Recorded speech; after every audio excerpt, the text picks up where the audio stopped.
Bismillahirrahmanirrahim. Assalamualaikum warahmatullahi wabarakatuh.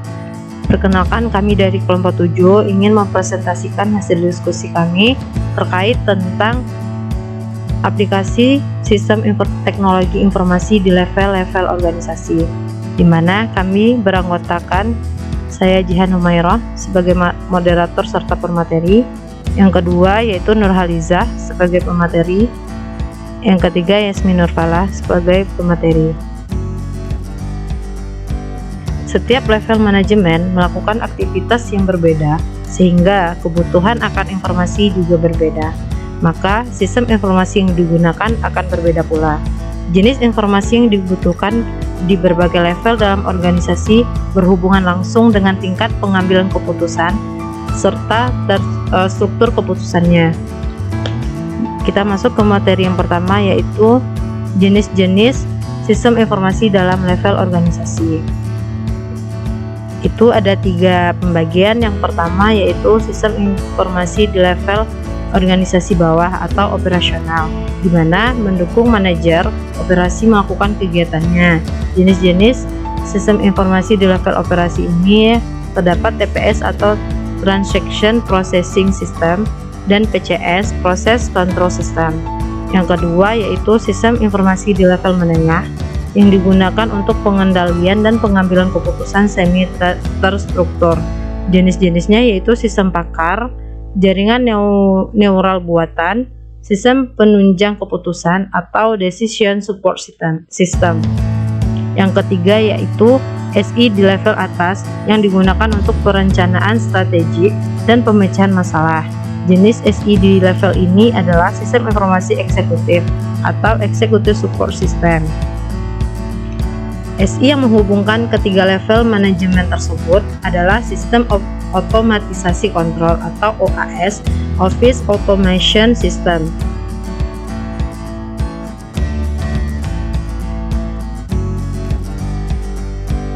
Selanjutnya kita masuk ke sistem pakar. Sistem pakar adalah sistem informasi yang berisi dengan pengetahuan dan pakar, sehingga dapat digunakan untuk konsultasi. Manfaat sistem pakar ini selalu tersedia di organisasi dimanapun, tentu pakar tersebut selalu berada di tempatnya, dapat menyimpan dan mengingat pengetahuan yang sangat tidak terbatas dan tidak kenal lelah, lebih cepat dan lebih konsisten. Cara kerja sistem pakar ini yaitu pengetahuan dalam sistem pakar diwakili aturan-aturan yang dihubungkan membentuk diagram pohon. Aturan-aturan tersebut oleh inference diproses dengan 2 cara, yaitu forward reasoning atau forward chaining, di mana aturan-aturan diperiksa satu persatu urutan mulai dari muka atau forward untuk memastikan bahwa aturan tersebut dalam kondisi benar. Backward atau reasoning atau disebut juga dengan backward chaining akan menanggap aturan sebagai suatu masalah atau hipotesis yang akan diselesaikan permasalahannya. Inference memeriksa aturan mulai dari aturan-aturan terakhir yang memberikan hasil. Komponen sistem pakar user interface atau komponen input dan output. Media yang digunakan untuk berhubungan input atau menerima data dan pertanyaan konsultasi, dan output menghasilkan jawaban dengan pemakaiannya. Umumnya interface yang dipakai adalah keyboard dengan monitor atau perangkat suara digital. Inference agent atau komponen modal adalah perangkat lunak di sistem pakar yang akan mengevaluasi aturan-aturan atau rules yang disediakan oleh knowledge base dengan urutan-urutan tertentu untuk memberikan jawaban dari pertanyaan-pertanyaan pemakaian sistem dan alasan-alasan berkonsultasi dengan pemakaian sistem. Knowledge base atau komponen basis pengetahuan sebagai pengganti komponen basis data. Knowledge base dibentuk dari aturan-aturan knowledge yang berkaitan satu dengan yang lainnya. Pengetahuan yang disimpan di knowledge base ini diambil dari kepandaian pakar.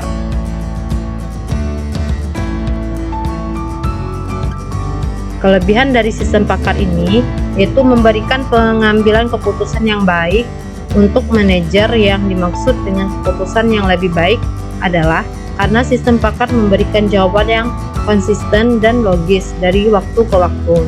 Jawaban yang diberikan logis karena alasan logikanya dapat diberikan oleh sistem pakar dalam proses konsultasi, memberikan solusi tepat waktu. Kadangkala manajer membutuhkan jawaban dari pakar, tetapi pakar yang dibutuhkan tidak berada di tempat sehingga pengambilan keputusan menjadi terlambat. Dengan sistem pakar, jawaban yang dibutuhkan oleh manajer selalu tersedia setiap saat dibutuhkan. Pelayanan konsumen lebih baik. Pelayanan yang lebih baik kepada konsumen dapat diberikan karena sistem pakar dapat memberikan jawaban yang lebih cepat dan tepat. Penyimpanan pengetahuan di organisasi pengetahuan pakar merupakan hal yang penting, dan kadangkala pengetahuan ini akan hilang jika pakar telah keluar atau pensiun dari perusahaan. Dengan sistem pakar, pengetahuan dari pakar dapat disampaikan di sistem pakar dan tersedia selama dibutuhkan. Sekian dari saya, akan dilanjutkan oleh materi selanjutnya yang akan dilanjutkan oleh Yasmin Nurfalah. Kepada Yasmin Nurfalah disilakan. Baik, saya Yasmin Nurfalah, NIM 180599166. Di sini saya akan melanjutkan materi yang sebelumnya dijelaskan oleh Jihan Humayroh, yaitu tentang jenis-jenis sistem informasi dalam level organisasi, kemudian sistem pakar. Kemudian kita akan masuk pada kelebihan sistem pakar. Kelebihan sistem pakar ini adalah sistem informasi yang berisi dengan pengetahuan dan pakar, sehingga dapat digunakan untuk konsultasi. Manfaat sistem pakar adalah selalu bersedia di organisasi, di mana belum tentu pakar selalu berada di tempat, dapat menyimpan dan mengingat pengetahuan yang sangat tidak terbatas dan tidak kenal lelah, lebih cepat dan lebih konsisten. Kemudian,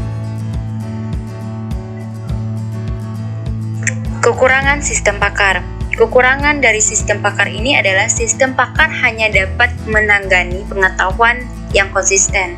Sistem pakar dirancang dengan aturan-aturan yang hasilnya sudah pasti dan konsisten sesuai dengan alur diagram pohonnya.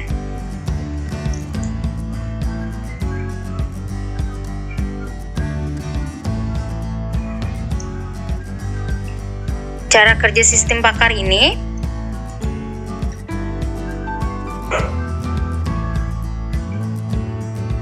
Cara kerja dari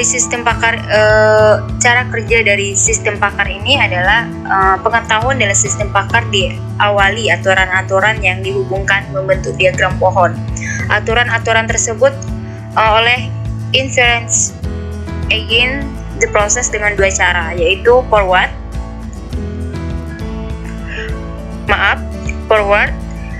rationing atau forward chaining, di mana aturan-aturan diperiksa satu persatu urut mulai dari muka, yaitu forward, untuk memastikan bahwa aturan tersebut dalam kondisi benar. Back forward rationing atau disebut juga dengan backward chaining atau reverse rationing, inference again, akan menganggap aturan sebagai suatu masalah atau hipotesis yang akan diselesaikan permasalahannya. Inference memeriksa aturan mulai dari aturan-aturan terakhir yang memberikan hasil. Kemudian, komponen hasil pakar atau user interface atau komponen input dan output, media yang digunakan untuk berhubungan dengan input atau menerima data dan pernyataan konsultasi, dan output menghasilkan jawaban.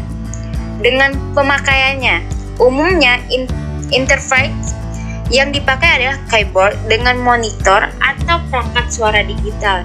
Inference again atau komponen model adalah perangkat lunak di sistem pakar yang akan mengevaluasi aturan-aturan yang disediakan oleh knowledge base dengan urutan-urutan tertentu untuk memberikan jawaban dari pertanyaan-pertanyaan pemakai sistem dan alasan-alasan berkonsultasi dengan pemakai sistem. Knowledge base yaitu komponen basis pengetahuan sebagai pengetahuan komponen basis data. Knowledge base dibentuk dari aturan-aturan yang berkaitan satu dengan lainnya. Pengetahuan disimpan di knowledge base ini diambil dari kepandaian pakar. Kemudian kita masuk, selanjutnya kita memasuki aplikasi-aplikasi sistem pakar di bisnis. Contoh dari aplikasi-aplikasi sistem pakar di bisnis ini untuk keputusan manajemen, analisis manajemen, dan evaluasi kinerja manajemen, yaitu ada Diagnostic. Mohon maaf, saya ulangi, Diagnostics merupakan analisis varian dan diagnostik program perangkat lunak. Kemudian ada penjadwalan. Nah, penjadwalan ini merupakan penjadwalan produksi dan penjadwalan proyek. Kemudian ada konfigurasi, yaitu konfigurasi komputer yang diinginkan dan konfigurasi susunan pabrik. Kemudian ada pengendalian, yaitu pengendalian mesin, produksi, pengendalian kesediaan. Kemudian ada internal audit, merupakan pemeriksaan kas, kemudian pemeriksaan piutang, piutang dagang pajak ya, yang contohnya itu pengisian pajak seperti itu. Kemudian pengembangan sistem pakar ini melibatkan 4 pihak, yaitu analisis sistem, yaitu knowledge engineer, pakar, dan pemakaian sistem. Keempat pihak ini akan terlibat dalam tahapan pengembangan sistemnya sebagai berikut, yaitu ada studi awal. Studi awal ini bertujuan untuk mempelajari domain dari permasalahannya dan kelayakannya, apakah dapat dibuatkan sistem pakarnya ataupun tidak. Pemilihan perangkat lunak menentukan perangkat lunak sistem pakar yang akan digunakan. Apakah akan membangun sendiri inference engine atau menggunakan S atau ES shell. Seperti itu. Kemudian pemilihan pakar tahap ini merupakan pemilihan pakar yang akan diambil pengetahuannya. Pengambilan pengetahuan tahap ini dilakukan dengan pengumpulan dokumen-dokumen yang ada dan mewawancarai pakar yang akan diambil pengetahuannya. Membangun sistem pakar melibatkan keempat pihak dengan langkah-langkah sebagai berikut. Mengidentifikasikan sasaran, mengidentifikasi atribut, item-item dan nilainya, menderivasi aturan-aturan, membuat prototip, menguji sistem. Menguji sistem dilakukan dengan analisis sistem pakar untuk memberikan komentar dan memakai sistem. Mengimplementasikan sistem pakar ini yang sudah diuji akan diterima kemudian diimplementasikan. Mengoperasikan sistem, memakai sistem kemudian mengoperasikan sistem pakar ini. Kemudian merawat sistem atau sistem pakar perlu dirawat dan dimodifikasi untuk menyelesaikan dengan perkembangannya. Contohnya itu adalah jaringan neural artifisial. Jaringan neural artifisial ini atau artificial neural network adalah jaringan netral buatan yang mencoba meniru jaringan neural manusia. Neuron adalah sistem pengolah data. Neuron ini terdiri dari 3 elemen, yaitu dendrites atau alat input, soma atau pemproses atau action. Action ini adalah input ya. Kemudian kita akan masuk pada sistem penunjang keputusan yang nanti akan dilanjutkan oleh teman kita atau anggota kelompok kita, yaitu Nurhaliza. Sebelum diambil alih oleh Siti Nurhaliza, akan saya kembalikan dulu kepada moderator. Baik, materi selanjutnya itu akan dijelaskan oleh rekan kami yaitu Nurhaliza. Baiklah, saya akan melanjutkan materi dari Yasmin Nurfalah, yaitu perbedaan sistem penunjang keputusan dan sistem informasi manajemen. Perbedaan di sini diambil dari dua dukungan, yaitu yang pertama, dukungan keputusan dari sistem penunjang keputusan, yaitu problemnya khusus. Yang kedua, mendukung tahapan pengambilan keputusan intelijensi, design, choice, dan implementation menurut Herbert Simon. Kemudian lebih mendukung keputusan setengah terstruktur dan tidak terstruktur. Kemudian mendukung keputusan. Sedangkan dukungan keputusan dari sistem informasi manajemen yaitu problem umum di perusahaan, mendukung tahapan pengambilan keputusan intelijensi dan implementation menurut Herbert Simon. Lebih mendukung keputusan terstruktur, mendukung keputusan banyak manajer. Yang kedua yaitu dari dukungan informasi dari sisi sistem penunjang keputusan yaitu periode informasi takat tertentu, kemudian lingkup informasi sempit pada permasalahan spesifik, akses informasi interaktif dan online, informasi dihasilkan dari model yang canggih.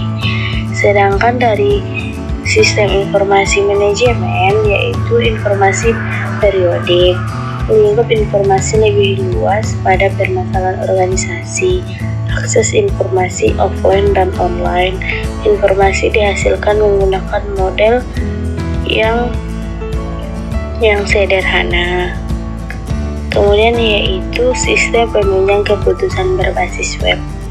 Sistem penunjang keputusan berbasis web sebenarnya adalah sistem pengambil keputusan biasanya hanya dapat diakses lewat internet, berguna bagi manajemen karena dapat diakses dari luar organisasi sewaktu manajer tidak berada di kantor.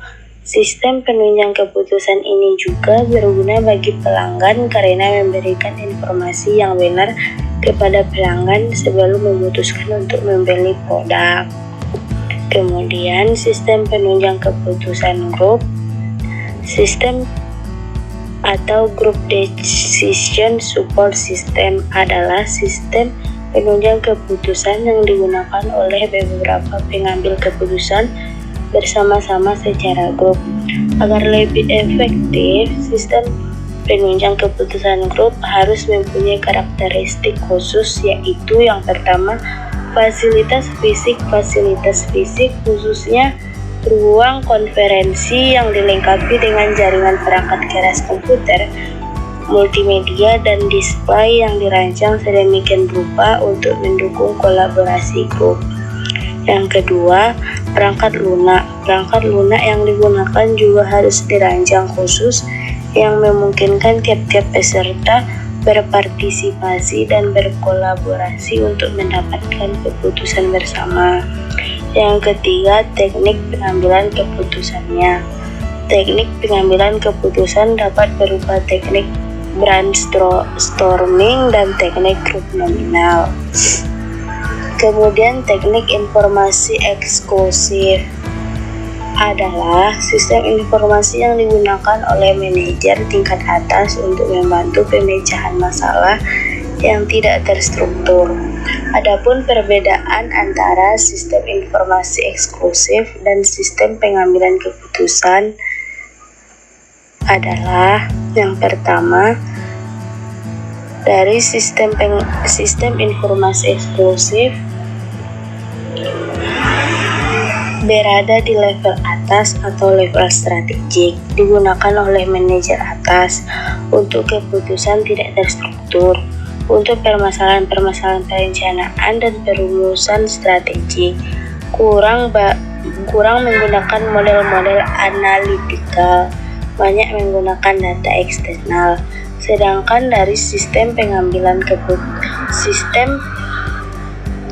penunjang keputusan yaitu berada di level menengah atau level taktis, lebih digunakan oleh manajer menengah untuk keputusan semi terstruktur. Untuk membantu permasalahan-permasalahan tertentu, lebih menggunakan model analitikal, lebih banyak menggunakan data internal. Kemudian karakteristik dari sistem informasi eksklusif adalah sebagai berikut. Dirancang untuk eksekutif puncak menggunakan data internal dan eksternal untuk pemecahan tidak terstruktur untuk membantu perencanaan dan perumusan strategi. Digunakan secara online oleh eksekutif, mempunyai kemampuan untuk mengambil dan menyaring data, mempunyai kemampuan untuk mengambil dan menggali data sampai ke data terkecil, harus mudah digunakan, menggunakan teks, grafik, dan tabel yang mudah dicerna. Baiklah, sekian materi dari saya kembalikan kepada moderator. Terima kasih kita ucapkan kepada Nurhaliza. Baik, itu yang bisa kami sampaikan dari hasil diskusi kami. Banyak salah, kami mohon maaf. Kami akhiri, wabillahi taufiq wal hidayah. Wassalamualaikum warahmatullahi wabarakatuh.